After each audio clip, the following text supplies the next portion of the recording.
Welcome back. In this video we will learn about loops in Java. There are three types of loops in Java, and those are for loop, while loop, and for each loop.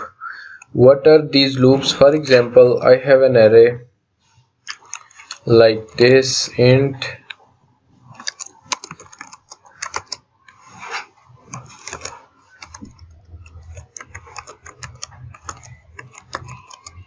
and I want to print every element of this array. So what I have to do is I have to write like this,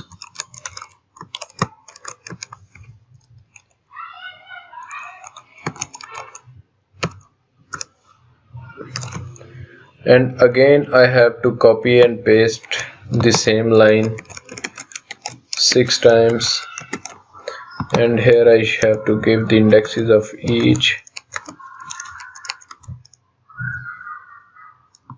Alright, so this way I can print every index of this array.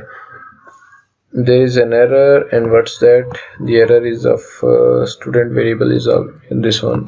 I have declared the variable same name again, so I'm going to change its name for now. So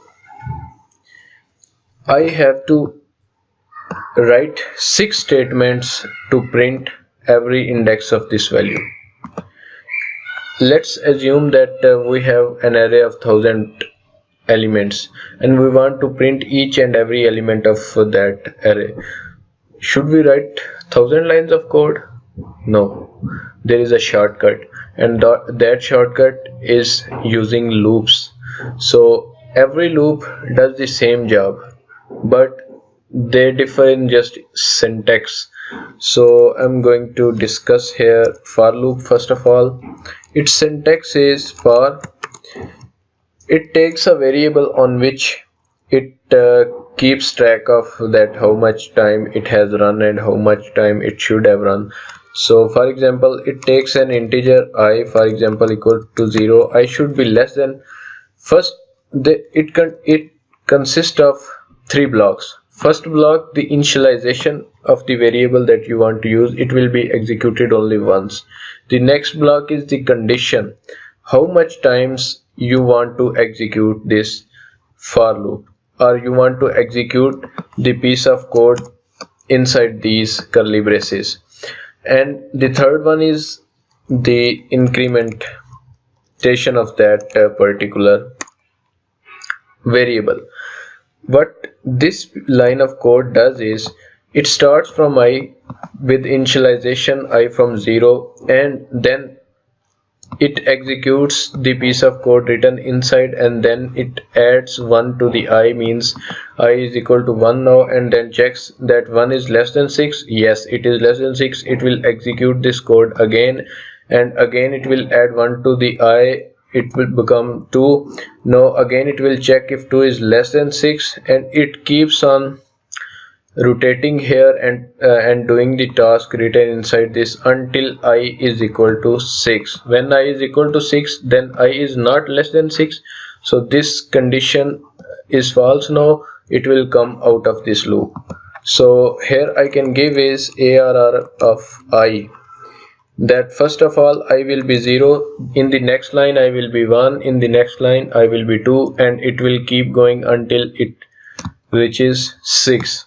So I'm going to comment out this. For commenting, we can add a I've removed the all of the code, but you can comment a line of code by adding forward slashes, 2 forward slashes, and commenting in a programming language means that this piece of code will not be executed. Alright, so now if I run this piece of code, first of all it's an error because I haven't printed out this value.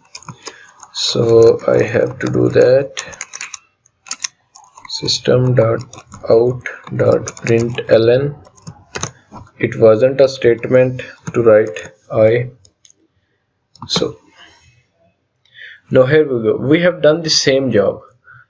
And if you take 100 elements, then you take here 100, and it will execute 100 times with a single line of code, we have become able to execute this piece of code 100 times and 1000 times and any unlimited times you want to execute this piece of code.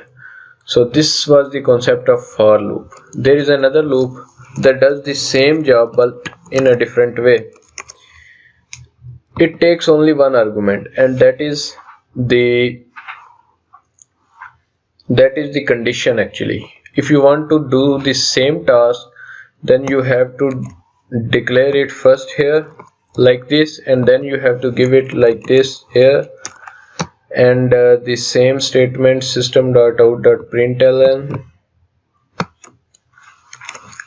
you can give it here, but you also have to add it manually here. So this loop will also do the same job as this has done. What this will do is this will check on each iteration if this condition is true. Sorry. If this condition is true, it will execute this piece of code. So in this code, again I'm adding 1 to that particular I. This is actually the increment operator I plus plus, and there is another operator called plus plus I. This is also an increment operator. There is a small difference between the two, which I will cover somewhere else. So now I'm going to just comment this code, and there is another way to comment this code: / static and then static /. I'm going to execute. The output is obviously the same one. So there is the third type of loop that is called do while loop,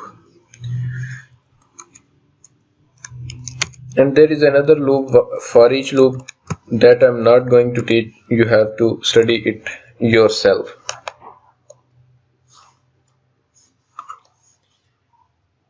Alright, so it is exactly the same loop, but the difference is it executes first, then it checks the condition. The other loops checks condition first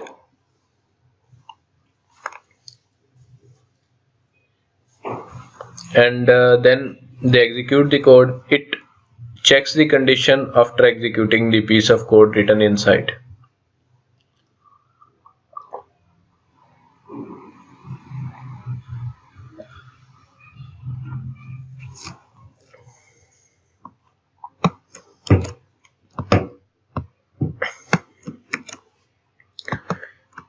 Let's see what this loop does.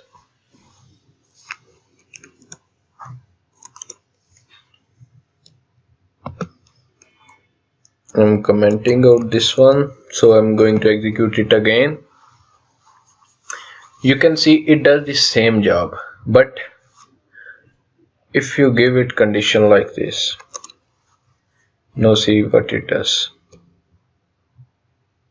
It has printed out 5 values. What does that mean? First of all, it executed, then it added 1 to the value, and that it executed again, then added 1. It's exactly the same. What's the difference is this executes the piece of code written inside and then checks the condition. Alright, so that was all about loops.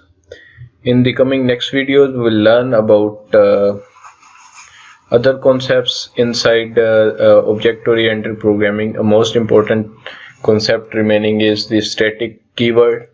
So we will learn it in the next video. That's it for this video. Thanks for watching this video.